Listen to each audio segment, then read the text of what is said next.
की ये अंतिम बैठक है। हमको जो सूची दी गई, ये बैठक ही थी बूथ के प्रभारियों की, सेक्टर के अध्यक्षों की और जोन वाले और बाकी अन्य सम्मानित क्षेत्र के नागरिक, पार्टी से जुड़े हुए जनप्रतिनिधि, सम्मानित लोग इस बैठक में आए। ये सौभाग्य की बात है। लेकिन सबसे ज्यादा बल दिया गया था अपने सेक्टर के अध्यक्षों को, अपने जोन के प्रभारी को और अपने बूथ के उन सिपहसालारों को जिनके कंधों पर इस चुनाव के जंग की सबसे बड़ी जिम्मेदारी है। हमें खुशी है, जैसा मुझे लिस्ट मिल रही, अभी हम हाजिरी लेंगे, कि सबसे बड़ी संख्या में बूथों के प्रभारी इस कार्यक्रम में उपस्थित हैं। निश्चित रूप से राजेंद्र भाई, आपको जिसने प्रभार सौंपा, धन्यवाद का पात्र वो है। आप कंपनी का जो करनी, इसलिए कुमार को मैं अपने हाथ में ले लिया, ऐसे ना हो। हाँ, वेरी गुड। तो रामविलास यादव जी, ये बूथ के प्रभारी कहीं हैं? हाथ उठा दीजिए। मनोज यादव जी, अगर कहीं हो तो हाथ उठा दीजिए। आइए आगे, न बोल रहे न हाथ उठा रहे। हम आपका स्वागत करना चाहते हैं, जोरदार ताली के साथ स्वागत करिए। रामविलास में कि मनोज? चलिए, हम रूबरू हो रहे हैं, आप हमें पहचान लीजिए, हम आपको पहचान लें। आप ही हमारे दस्ते के असली सिपाही हैं। अपने बूथ को संभाल लोगे तभी हमारी यह राष्ट्रीय अध्यक्ष माननीय अखिलेश यादव जी की जो उम्मीदें हैं वो पूरा हो सकेंगी। लालजी गुण हैं, लालजी गुण, आप उठाइए, जोरदार ताली से स्वागत करिए। कालिका यादव, कालिका यादव जी, बूथ प्रभारी कालिका यादव जी, सुदामा यादव जी, आइए आइए, स्वागत है, आइए, बहुत बहुत स्वागत है, जोरदार तालियों से। कमलेश यादव, तेज बहादुर यादव,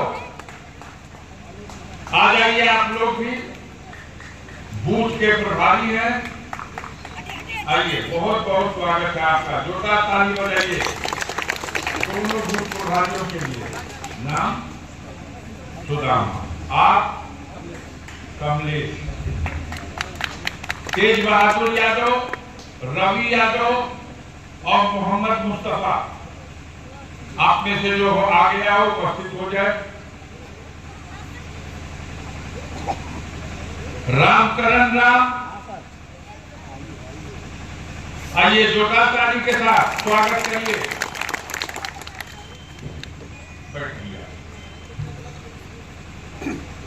जैनुल बशर, इरफान साहब, मुंह से बोलिए, हैं, अपने विचार व्यक्त किए। समाजवादी पार्टी के राष्ट्रीय अध्यक्ष आदरणीय पूर्व मुख्यमंत्री अखिलेश यादव जी ने 20 तारीख को, पिछले फरवरी की 20 तारीख को गाजीपुर जनपद से समाजवादी पार्टी का कैंडिडेट हमारे नाम पर भरोसा करके अभियान तारीख को घोषित किया। हम लोगों ने 25 तारीख को संगठन के नेताओं, पदाधिकारियों के साथ पार्टी कार्यालय पर बैठक की और उसके बाद पांचों विधानसभा क्षेत्र में सबसे पहली बैठक 2 तारीख को संगठन और प्रकोष्ठों के पदाधिकारियों के साथ सदर विधानसभा, फिर 29 तारीख को सदर विधानसभा, 2 तारीख को जंगीपुर विधानसभा, 3 तारीख को जखनिया विधानसभा 4 तारीख को सैदपुर विधानसभा और फिर 6 तारीख को दमनिया विधानसभा में अपने पार्टी के नेताओं के साथ, कार्यकर्ताओं के साथ, विधानसभा स्तर के संगठन के पदाधिकारियों के साथ बैठक संपन्न करके चुनाव की रणनीति पर विचार विमर्श किया। उसके बाद ये तय हुआ कि बहुत बड़ा क्षेत्र है, प्रत्येक विधानसभा क्षेत्र में 2-2 दिन की बैठक, उस क्षेत्र में 4-4, 5-5 मीटिंगें आयोजित करके जो जोन स्तर है उस जोन स्तर पर 4-4, 5-5, 6-6 सेक्टर प्रभारियों और उन सेक्टरों में जो 8, 9, 7, 10 जो बूथ है उन बूथ के जिम्मेदारों के साथ बैठक किया जाए और इसी बैठक में उस क्षेत्र के सम्मानित नागरिकों, जनप्रतिनिधियों और समाजवादी विचारधारा से जुड़े हुए अन्य व्यक्तियों तथा इस चुनाव में जो इंडिया गठबंधन, कांग्रेस पार्टी, कम्युनिस्ट पार्टी या और जो दूसरे सहयोगी दलों से अलायंस हुआ है, उनके नेताओं के साथ भी तालमेल बैठा करके अगले चुनाव को लड़ने के लिए रणनीति बनाई। राष्ट्रीय अध्यक्ष माननीय अखिलेश यादव जी का ये मानना है कि बूथ स्तर पर जो हमारा कार्यकर्ता है, जो मतदान के दिन अपने बूथ पर एजेंट बनेगा, जो मतदान के दिन बूथ के बाहर बैठकर अपने मतदाताओं की पर्ची बनाएगा या उसको बूथ के कमरों तक पहुंचाएगा या गांव से वोट निकाल करके बूथ तक लाएगा, पोल कराएगा, सबसे बड़ी जिम्मेदारी उसकी है। नेता तो प्रायः हर जगह आगे ही होते हैं, लेकिन सिपहसालार जो इस युद्ध का है वो बूथ का आदमी है। तो सबसे पहले बूथ पर खड़े होने वाले उस योद्धा से परिचय करो, उनसे मिलो, उनको क्या दिक्कत है अपने बूथ पर, उसका समाधान करिए, उसको भरोसा दीजिए और उसका भरोसा जीतिए कि इस युद्ध में सबसे महत्वपूर्ण भूमिका उनको निभानी है। उसी क्रम में यह बैठक चल रही और 7 और 8 को 2 दिन में 10 बैठकें करके हम लोगों ने सदर विधानसभा में हर सेक्टर, हर बूथ, हर जोन की कार्यकर्ताओं के साथ बैठक कर ली। 9 और 10 में जंगीपुर कर लिया, पूरे विधानसभा में 10 बैठक और 11 और 12 में जखनिया विधानसभा में होगी। अब 13 और 14 का नंबर था सैदपुर का, तो कल भी दिन भर हम लोग इसी विधानसभा में थे और आज 14 अंतिम डेट है इस विधानसभा की। आज भी हम लोग आज ये चौथा कार्यक्रम कर रहे हैं। ये विस्तार इसलिए बताया कि आपको महसूस हो कि इस बैठक की एक बहुत गंभीर जिम्मेदारी है। हमारे आने से ज्यादा आपको अपनी जिम्मेदारी पर गंभीर होना पड़ेगा। अब अगली बार कल 15 और 16 तारीख को हम लोग दमनिया विधानसभा में इन 2 दिनों में 10 बैठक वहां भी करेंगे। अब उसके बाद सैदपुर में लौट के आने का अब 23 और 24 को नंबर आएगा। अब 23 और 24 इसी में बीच में होली सब है, तो इस बीच में इस चुनाव को आपको लड़ना है, उसकी तैयारी आपको करना है। अभी तो विपक्षी दलों का कैंडिडेट भी नहीं आया, अभी तो चुनाव आयोग ने तिथि की घोषणा भी नहीं की, लेकिन उत्तर प्रदेश में समाजवादी पार्टी के मुखिया माननीय अखिलेश यादव जी का ये मानना है कि अगर दिल्ली में नरेंद्र मोदी जी की सरकार बेदखल करना है तो सबसे ज्यादा जिम्मेदारी समाजवादियों की है कि उनके रथ का चक्का उत्तर प्रदेश में धंसा दिया जाए। अगर उत्तर प्रदेश सबसे बड़ा प्रांत है, 80 लोकसभा की सीटें हैं और इन 80 लोकसभा की सीटों पर आसान नहीं है भाजपा को हराना। बात करके चाय खाने पर पहुंचने से ये काम नहीं होने वाला है, इसको चरणबद्ध ढंग से करना पड़ेगा। मैं लिस्ट पढ़ रहा था, कई हमारे बूथ के प्रभावी नहीं है, कोई जरूरी काम में होंगे, लेकिन उसकी बड़ी गलती ये है कि नाम किसने लिस्ट में लिखा जब वो नहीं है। ये नहीं होना चाहिए। या तो एक्सप्लेनेशन होना चाहिए कि आज कहीं व्यस्त है, अपने स्थान पर अपने सहायक को भेज दिया उन्होंने। ये खोखला जैसा दिखा, ये नहीं दिखना चाहिए। हम तैयारी करने आए हैं, हमारा सेक्टर अध्यक्ष नहीं है, उस सेक्टर के 8 बूथ है, 8 बूथ में 4 बूथ का आदमी है, 4 बूथ की खैरियत कैसे मिलेगी? उस बूथ के वोटर लिस्ट में क्या कमी है, कितने नाम छूट गए हैं, इसकी तैयारी कौन करेगा? अभी 10 दिन है, वोट बढ़ सकता है। सुनियोजित तरह से आरएसएस के लोग, भाजपा के लोग और उनके सारे अधिकारी कर्मचारी वो जानते हैं कि मुकाबला समाजवादियों से है, तो जहां समाजवादियों का गढ़ है, सबसे ज्यादा षड्यंत्र करके वही वोट कटवाए जा रहे हैं। आप सोचते रहिए, हम तो विधानसभा में वोट दिए थे, हम तो वोटर हैं, लोकसभा में तैयार देगा बुधवा पे कहिए तो विचार तो हार वोट खड़िए लिखे कट दिए, तो उस दिन आप खाए खाए करके कुछ नहीं कर सकते। लेकिन अगर आप सतर्क हो जाए तो आज अगर कटवा भी दिया गया है तो जोड़वा दिया जाएगा, इसका प्रबंध है, इसका कानून बना, तो कौन ये खबर लाएगा? लड़ना जिनसे है वो चालाक लोग हैं, वो मक्कार और बेईमान लोग हैं, वो चुनाव आयोग के जो आयुक्त नियुक्त किए जा रहे हैं वहां बेईमानी कर रहे हैं। अभी अधीर रंजन का बयान आ रहा, बड़ी बेईमानी हो गई आयुक्तों की नियुक्ति में। माननीय सर्वोच्च न्यायालय में मुकदमा है, कल बहस है, देखिए क्या होता। मशीन में धांधली का लगातार आरोप लग रहा, चुनाव कराने वाले अधिकारियों की पोस्टिंग में बेईमानी, मशीन में वोट डालने में हेरा फेरी करने की शंका, और गणना के दिन आप लोगों में से कितने लोगों को वो समाचार आपने देखा होगा जो अभी चंद दिनों पहले चंडीगढ़ में मेयर का चुनाव हुआ था? देखा है किसी ने उस चुनाव को? वैध वोट अवैध बना दिया गया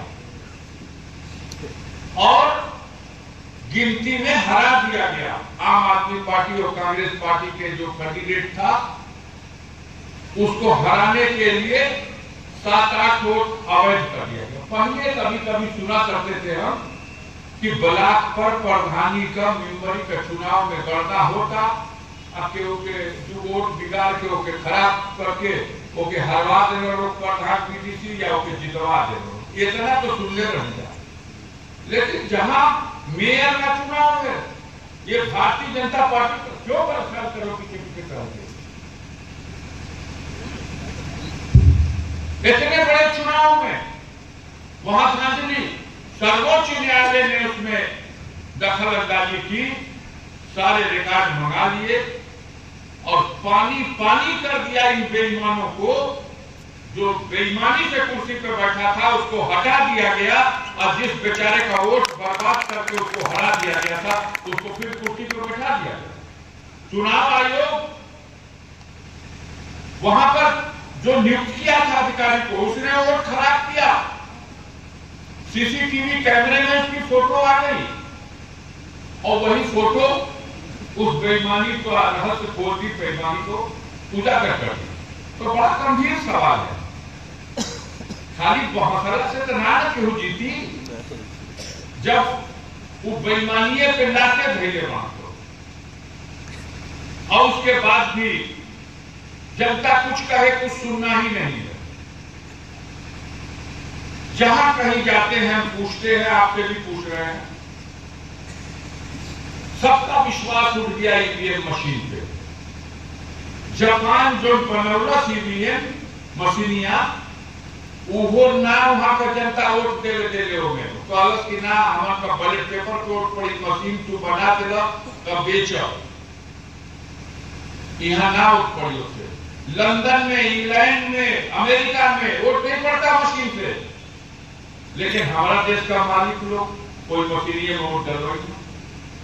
गांव में जाइए तो महिलाएं कहती हैं कि ये भैया खाली कागजा पे वोट पड़े लगी प्रधानी वकील तो मोदी का सरकार उखड़ गई, लेकिन मशीनिया में पड़ी तो कोनो न कोनो चकमा दे के वो फिर उस सत्ता हासिल करने का प्रयास करेगा। हर जगह पूरे देश में सुप्रीम कोर्ट में, हाई कोर्ट में, विधानसभाओं में लोगों ने प्रदर्शन करके दिखा दिया कि देखा हेलमेट वोट दवाइया पे हिलने जाता। ऐसा हो सकता है कि बदल था, लेकिन बदले के तो तैयार नहीं था। इससे तक होता है कि आपकी योजना बेईमानी की है। अभी आप सूची तो दे नहीं पाए कि कौन चुनाव लड़ेगा। 195 लोगों की सूची आई। अब देश में लोकसभा की सीट है 543, मात्र 543 में 195 आदमी तय कैला जा रही भाजपा का लोग कि हमारा पार्टी से चुनाव लड़ना। अब नरेंद्र मोदी जी चिल्लाते हो कि 400 से पार। कैसे? इसलिए कि आपको कोई धोखा करना है, आपने मन में कोई प्लान बना दिया है। अब 195 में 8 गोड़ा तक भाग के 920 के हमनी का नाम लड़ जाइए, हमन का नाम आई तो भैया वापस कर लो जा, हमन का चुनाव ना लड़ दो। जो समाचार पढ़ा देखला है कि ना, ओकरा बादो अभी 400 का पार जीतत हो। उत्तर प्रदेश में तो कहत हो कि 80 में 80 जीतल जाए। सूची आई बा 51 गो, लेकिन 80 जीती हम। अब वही गाजीपुर में नाम ना दे पाया लोग कि के आई, लेकिन 80 जीती हम। तो कैसे जीती हम भैया? यही से कि अब तोहरा के खेला करे के बात हो। आप लोग बैठे हैं, बताइए, हम आपसे परीक्षा लेना चाहते हैं। यहाँ हमारे मीडिया के विभाग में कितना लोग ही चाहते हो कि मशीन में वोट पड़े के चाहिए, कितना लोग ही चाहते हो कि बैलेट पेपर से वोट पड़े के चाहिए। बैलेट पेपर वाला हाथ उठाओ जाए, ये मशीन में चाहत हो के उम्र हाथ उठाओ। ये बैलेट पेपर से वोट पड़ो, इस देश में की व्यवस्था आगे पर हाथ उठा दे, फोटो बना लो भैया। देखा मैं जनता आगे से पीछे तक सब चाहता कि ना वोट बैलेट पेपर से पड़े के चाहिए। गिरा जाए। अभी बताओ कि वो ऐसा बात यही चाहता कि नहीं मशीने में वोट पड़ो, कोई भी नहीं है। यही दृश्य हर जगह है, हर जिला में है, हर तहसील में है, हर विकास खंड में है। उत्तर प्रदेश में है, दिल्ली में है, पंजाब में है। हर जगह का जनता चिल्लाती है कि ये खेला होता, धोखा होता। लेकिन हमारे देश के चुनाव आयोग के लोग अंधे और बहरे हो गए। हमारे देश की सरकार इस बात को सुन नहीं रही। न्यायपालिका पर एक भरोसा है, वहां भी याचिका दाखिल है, बहस चल रही है। देखिए आगे आने वाले दिनों में क्या रिजल्ट आता है, लोग मतदान कैसे कराते हैं। लेकिन अभी तो हम लोगों को इस धोखाबाजी के माहौल में अगर परिवर्तन लाना है तो तैयारी करे के चाहिए कि ना करे के चाहिए? बोलो तो अकेले तैयारी भोपाल या तो करना तो हो जाए कि सबके हाथ बटावे के पड़ी। राजेंद्र भाई खाली लिस्ट बना दिया का काम चली कि बूथ वालन के या सेक्टर वालन के आवे के पड़ी? बोला जा कि खाली नहीं का अधिकृत कर दे बना कि तू लिस्टिया बना दो, क्यों ना तू बना दे हो जाए। इनको मदद करिए कि आए सब लोग और अपनी जिम्मेदारी को निभाए सब लोग। बड़ा गंभीर सवाल है। ये जो सरकार बैठी हुई है दिल्ली में, ये 10 साल पूरा कर लिया और नरेंद्र मोदी ने 10 साल में देश का भट्ठा बैठा दिया, पूरा भट्ठा बैठ गया। बहुत से पे लिखे हो चुनाव का समय बा, आओ भैया मोदी का लेफ्टिनेंट लोग बताओ। मोदी जी कहते रहो कि देश में बहुत भ्रष्टाचार बा, यहाँ का कालाबाजारी करे वाला सरकार का टैक्स चुरा के और रुपया कुल ले जाके धर दे स्विट्जरलैंड का बैंक में। और स्विट्जरलैंड का बैंक में जो पैसा गई बा, वो पैसा के अगर हमारे का सरकार बन जाये तो 100 दिन के अंदर वहां से काढ़ लिया जाए और देश में लिस्ट बना के 15-15 लाख रुपया घरे घरे पहुंचा दिए। हमको पूरा खतिया एरियो पहुंची गई हुई। अगर कहीं कहीं नहीं के पहुंचा तो ये पूछ ले जा कि आके बैंक में अड़कल बा, सर्वर डाउन हो गया बा। जब सर्वर काम करे लगी, अंकित भारती जी से कहा जा कि चल के जल्दी से मैनेजर से मिल के ओकर सर्वर ठीक कराओ। उन्होंने कहा कि मिल जाओ भैया। धोखा दे दिया जनता को। अब जनता ने समझा कि 15 लाख रुपया बटाई, जनधन का खाता खुल गए, बैंक में लाइन लग गई। आप पहला पे कहो तो मजाक न करें, जाओ चुनाव का जुमला रहोगे। अब तुम जनता को धोखा देते हो, वादा करते हो, अब काम बन जाता है तो कहते हो तो जुमला दे रहो। अच्छा चलो वो मान ली, मत लिया वो वहां ले हमारे जो लेके भगा दे रहा। आप लोग नीरव मोदी का नाम जानते हैं? जो लोग नीरव मोदी का नाम जानते हैं हाथ उठाएं। बहुत आपकी जान होगा। ठीक देवता भारत को 9,000 करोड़ रुपया धोखा फरेब करके बैंक से कर्जा का नाम पे ले ले वहां और लंदन भागे। मेहुल चौकसी 12-11 हजार करोड़ रुपया लेके ऑस्ट्रेलिया भागे ना। ललित मोदी, नीरव मोदी इस 7,000 करोड़ और 8,000 करोड़ रुपया चुरा करके लेके भागे। ये भैया विदेश लंदन भागत पहुंचो तो लंदन जाए खातिर पासपोर्ट बनी कि ना बनी? कि दिलदार नगर का छुट्टियां चढ़ के पहुंचेगा। ये बनाई पासपोर्ट, कहां से आई वीजा? का बगैर मिले चल जाए केहू विदेश? अच्छा आ सकेला केहू विदेश से? जब भारत सरकार की जिम्मेदारी है। एक होना 30 को भागे बनसो, 29 को गुजराते का बनसो। अब गाना गावे को जगह की सैया भैया कोटवाल अब्दुल कहेगा लूट लिया पूरे देश को। कहला कि हम 100 दिन में काट लिया जितना रुपया पहलवा भेजे बढ़ो। आई यहाँ से चकबंदी हो गई भारत। उनके वादों का खोट है ये। कहला कि अरे बाप रे बाप, एक बार हमके मौका दे के देखा जा। मैं जितना बेरोजगार घूमत हूँ तो सड़क पे, कि फौज से बढ़िया फौज बाई हम तो हर साल 2 करोड़ बेरोजगारों को मैं रोजगार दूंगा। मोदी का ये वादा याद है? 10 वर्ष में तो 2 करोड़ का हिसाब से 20 करोड़ हो गया। 20 करोड़ बेरोजगारों के नौकरी मिल जाए तब भारत में कुल 25 करोड़ परिवार का 140 करोड़ की जनसंख्या है। दुनिया का सबसे बड़ा आबादी वाला देश, लेकिन परिवार कितना बा? 25 करोड़ परिवार। अब मोदी जी अगर अपना वादा पूरा करना तो 10 वर्ष में 20 करोड़ नौजवान नौकरी पा जाते तो घरवा में 2-3 करोड़ नौकरियां होगी। मिल के कर नौकरियां बोले जेके मिल के ना बोली है जमा, लेकिन जेके नहीं मिला ओके कुछ तो ड्योले के पड़ी। नौकरी नौजवानों को नौकरी का वादा धोखा।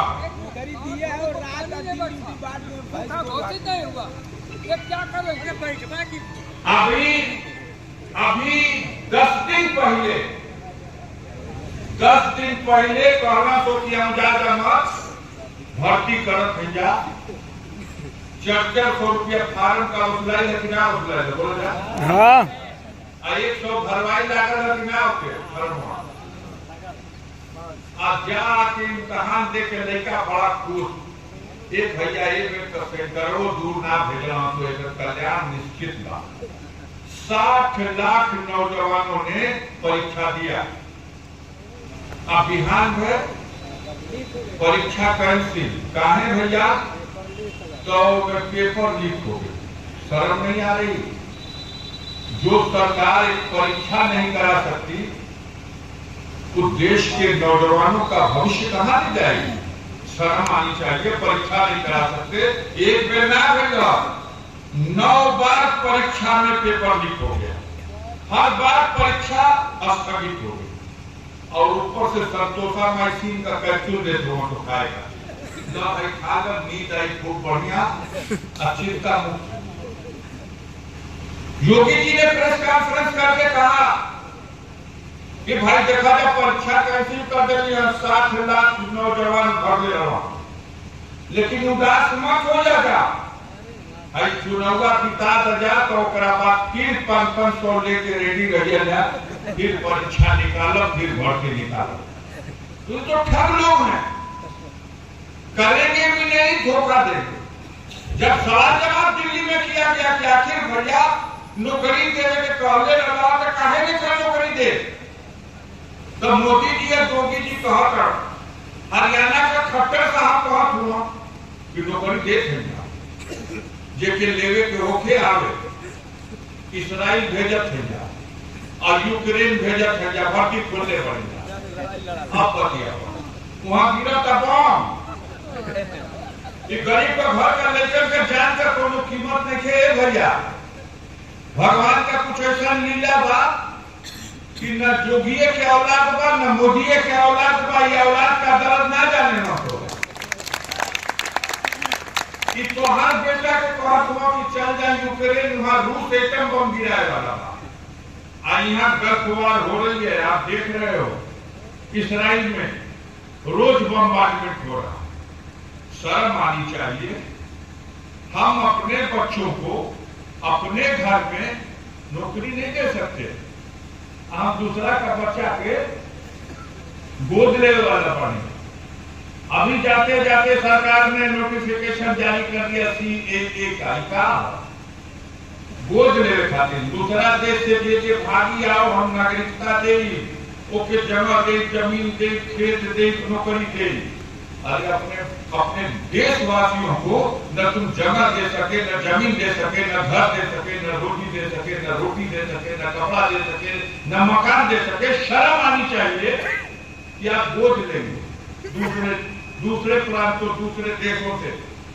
ये बेवकूफ बना के धोखा देने वाले। इन्होंने कहा था सरकार बना दो 100 दिन में महंगाई खत्म, तो महंगाई तो खत्म हो ही जाता है, कोनो दूर नहीं है। बाबा रामदेव याद पड़ेगा जो विदाई छात्र ऊपर मुझे नीचे, बाबा रामदेव कहा कि 50 रुपया से नीचे डीजल पेट्रोल बिकाइए हिंदुस्तान में, मोदी के बना तो जा, मोदी बन गए ना। उस समय 58 रुपया लीटर डीजल था, 64 रुपया लीटर पेट्रोल था, अब 50 रुपया के नीचे कहले रहा तो लिए 400 का सिलेंडर 250 में बिकाई। आज बताइए, आज 400 का सिलेंडर 1100 और 1200, आज 58 रुपया का डीजल 90 रुपया, 64 रुपया का पेट्रोल 100 रुपया। क्या स्थिति है? आपने कहा था कि हम किसानों की आय 2 गुना कर देंगे। वाह है किसान और वाह है सरकार, किसानों की आय 2 गुना तो नहीं हुई, खर्चा 4 गुना हो गई। किसान इतनी मोटी चमड़ी का है कि उसको दर्दें नहीं होती। अगर किसान ठान ले, एक किसान वो है जो दिल्ली में बैठा हुआ है, नरेंद्र मोदी की सरकार की चूल हिला रहा, किसान को तो इतना बड़ा धोखा, खर्चा 4 गुना कर दिया, आमदनी 2 गुना ना हो। कैसे कर दिया? फिर एक चाक जोता दो, अब 1000 रुपया ले तो बिना जोतला का बोला, सीधे सीधे देख लो खर्चा बढ़ा। किसान आज पैदा करके टमाटर बो, टमाटर बो दीजिए, अब टमाटर बाजार में ले जाइए बेचने, उसका मूल्य होगा 2 रुपया किलो, नहीं तो 4 रुपया किलो। और जब अदानी अंबानी के गोदाम में पूरे देश के किसानों का टमाटर ले आके भर दिए हम तो इसी देश में इसी साल बिका है टमाटर 50 रुपया किलो और 60 रुपया, 300 रुपया किलो लहसुन बिकाई बा, 400 रुपया किलो यही साल अदरक बिकाई बा। ये सच है या नहीं आप बताइए? ये कैसी दुर्व्यवस्था? यही महंगाई खत्म हुई। आपने देश की जनता की कमर तोड़ दी, भ्रष्टाचार बेईमानी चरम सीमा पर। कहीं चले जाइए कोई सुनवाई नहीं, कोई सलाह देने वाला नहीं। सम्मानित प्रधान लोग अपने थाना पे चल जाए, देखो मोटरसाइकिल ना छुड़वा सकते, वो कहां जाके कि दरोगा जी का कागज हम 2 दिन में धरवा दी, मामला बीमा पे छोड़ दो, नहीं छोड़ सकते। किसी सम्मानित जनप्रतिनिधि की कोई कदर नहीं, खाली लूट मचलता। अब एक चरगुना हो गए, बाप मर गया, बेटा की वसीयत हो रहा है, एहू में चरगुना बढ़ा दे 2000 रुपया ले तो वसीयत कर। आपके बाप का मृतक का प्रमाण पत्र देगा तब वो नवा चढ़ैला में तहसील में बेईमानी, थाना में बेईमानी, ब्लॉक में बेईमानी, बिजली विभाग में बेईमानी। मोदी ने कहा था कि घर घर हम बिजली फ्री देंगे, कितना गरीब को हम बढ़िया नमस्ता कर भाई आग लग गई ना। नहीं, मोदी जी कहना कि पैसा में घर ना हो तो बढ़िया में टांग दो, मीटर टांग दे। अब 3 महीना के बाद घूम के आ करके कि 3 वर्ष का 70,000 दे दो। अरे सरकार अभी तक 3 महीना पहले करली ना तो हाथ गलत करो, 3 वर्ष हो गए, 3 वर्ष कर दो। लड़का नोटिस रोज छापा, वोटा के लिए हो। माननीय अखिलेश जी की सरकार की कभी बिजली विभाग का छापा पड़ा, बताओ ये क्या कर रहे हैं। हर सरकारी विभाग जनता को चूसने के लिए, लूटने के लिए, हर तरह से उसके ऊपर हावी होने के लिए। आज डर के मारे जनता सांस लेने के लिए का बोला और का बोले। देखा कि बड़का बड़का नेता लोगों के ईडी वाला टांग ले जाते। झारखंड का मुख्यमंत्री हेमंत सोरेन राजभवन से उठा लेगा, जेल में डाल दिया। दिल्ली का उप मुख्यमंत्री मनीष सिसोदिया आज भी तिहाड़ जेल में बंद है, उठा ले गए। महाराष्ट्र के मंत्री को उठा ले गए। हमारे राष्ट्रीय अध्यक्ष अखिलेश यादव को सीबीआई ने नोटिस भेज दिया। हमारा तो कितना खातिर कैला, हमको कुछ खबर मिला कि ना, तो हम लोग के पास हमरो खातिर का खबर मिला ना काय ना का बिगड़ दे रही। मोदी का कलेजा का टुकड़ा रहा मनोज सिन्हा, उन्हीं के चुनाव में तोहने लोग का आशीर्वाद से 1.25 लाख के अंतर से हरा करके उनके भेज दे।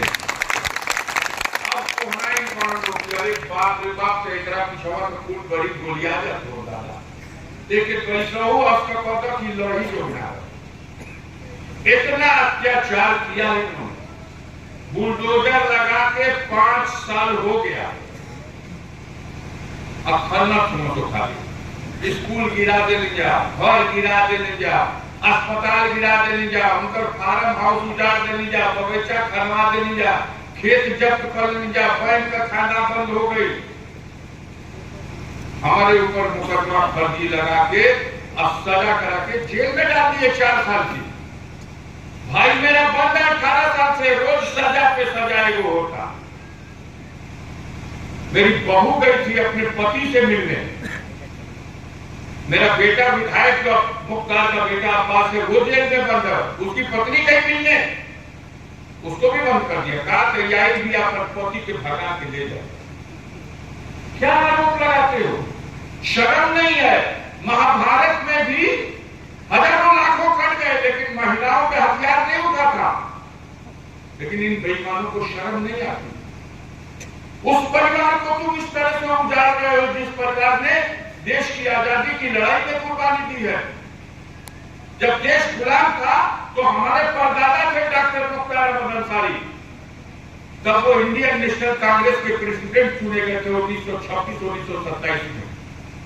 हमारे उस पूर्वज ने, जब महात्मा गांधी ने कहा था कि डॉक्टर अंसारी दिल्ली में कांग्रेस पार्टी के पास केंद्रीय कार्यालय नहीं है, डॉक्टर अंसारी ने अपनी कोठी दारुल सलाम जो दरियागंज की कोठी नंबर 1 थी, उसकी चाबी दे दिया था महात्मा गांधी को कि ले जाइए कांग्रेस पार्टी का कार्यालय, खोल लीजिए। देश के स्वतंत्रता संग्राम में आंदोलन की रूपरेखा तैयार करने के लिए ये मेरी कोठी समर्पित है।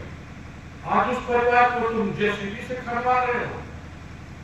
खाना खाना खाना खाना तुम चाहते तो मेरा मनोबल टूट जाएगा। हमको सजा करा दिए, हमको जेल में डाल के चटाई पे सुला दिए, खैरियत पूछवाते थे कि मैं टूटा कि नहीं टूटा। मैं नतमस्तक होने वाला नहीं, मैं उस परिवार का सदस्य हूं। मेरे शरीर में उन पूर्वजों का खून है जो ब्रिगेडियर उस्मान साहब जब देश आजाद हो गया था तो कश्मीर की सीमा पर जब पाकिस्तान ने आक्रमण किया तो भारत की जो पहली सेना कश्मीर बचाने के लिए भेजी गई, उसके कमांडर थे ब्रिगेडियर उस्मान, वो मेरे पूर्वज थे। उन्होंने पाकिस्तान की सेना के खिलाफ लड़ाई लड़ी, झागर घाटी फिर से जीत लिया।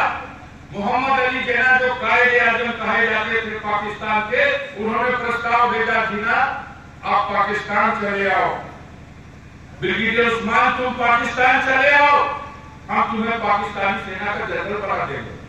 ठोकर मार दिया उनके प्रस्ताव को कि मैं हिंदुस्तान की मिट्टी में जन्म लिया, मर करके भी इसी मिट्टी में दफन होना कर। जिन पूर्वजों ने देश की आजादी के लिए, देश की सीमाओं की रक्षा में अपने प्राणों की आहुति दे दी, ब्रिगेडियर उस्मान पाकिस्तान की सेना से लड़ते हुए नौशेरा घाटी जीत लिए, झागर घाटी जीत लिए। अब 3 जुलाई सन 1948 को उसी लड़ाई में कश्मीर के नौशेरा घाटी पर वो शहीद हो गए। मरने के बाद वीरता के लिए उन्हें महावीर चक्र मिला। भारतीय सेना गर्व करती है उस अपने बहादुर शेर पर। शेरे नौशेरा का लक़ब दिया गया उनको। मैं उस परिवार का सदस्य हूं और आप उस परिवार का जेसीबी लगा के जड़ खोदते हो। मैं डरने वाला नहीं हूं।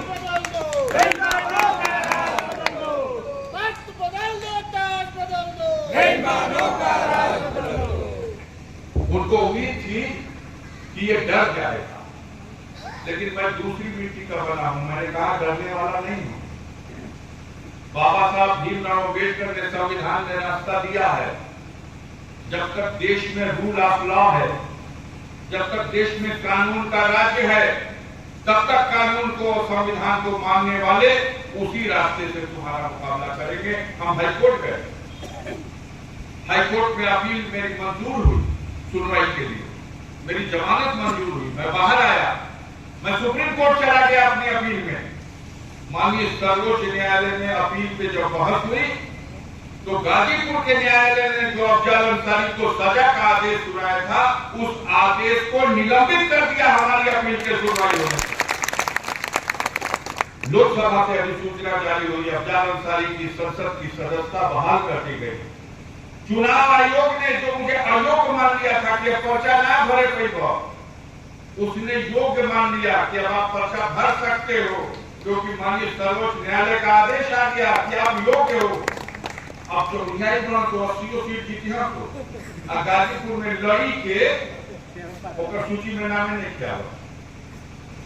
अब एलजी साहब पीछे कर अब अपना बेटा के भेजत हुआ कि देखा कहीं से बटैया मंगाओ, तुम लोग हल्ला होता कि बाघ सिंह यहाँ तबर सिंहा लिया जाई लिया भैया क्या करेंगे। गाजीपुर को वन विभाग का जंगल थोड़े हो, देखा हो कि बिगड़े से बिगड़े सारा भैंसा आवे ना तो उनके पटक के नाच के छोड़ दे आदमी की जा चल जा, ढेर उछड़न लोग तो मोड़ के कोठियों डाल देना को कूदा जाते हैं। गाजीपुर धरती वीरों की धरती है, यहाँ गुंडों और अत्याचारियों से डरने वाला कोई नहीं है और न डरेंगे। कायर रोज पैदा होता है, रोज मर जाता है, और वीर एक बेर पैदा होता है, एक बेर मरता है। हमारा मानना है कि जिस दिन ऊपर वाला परवाना काट देगा उस दिन कोई रोक नहीं सकता, और जब तक वहां से परवाना नहीं कटा है, कोई माई का लाल सामने आ जाए, मैं डरने वाला नहीं हूं, मैं मौत की परवाह नहीं करता। हम लोगों ने हमेशा गरीबों की मदद की है। सताए हुए लोगों को जब वो आंसू बहाते आए, कभी उनसे नहीं पूछा कि तुम्हारी जात और धर्म क्या है। इंसानियत के नाम पर दिल खोल के उसकी मदद की, उसका आंसू पोछा, जालिमों से पंजा लड़ाया, और आज उन्हीं जालिमों की सरकार दिल्ली में और लखनऊ में, तो उनको मौका मिल गया है कि तहस नहस कर दो, इनकी जड़ें खोद दो, खोदत 5 बरिस से जेसीबी का सूंड टूट गए। अब नंबर आ गए अभी जनता तो हर सरकार का वो समय आ गया, उस समय का इंतजार कर रहा था मैं, अब सबर से काम ले रहा था। हम आपसे कहना चाहते हैं साथियों कि मैंने आपके मान सम्मान को झुकने नहीं दिया।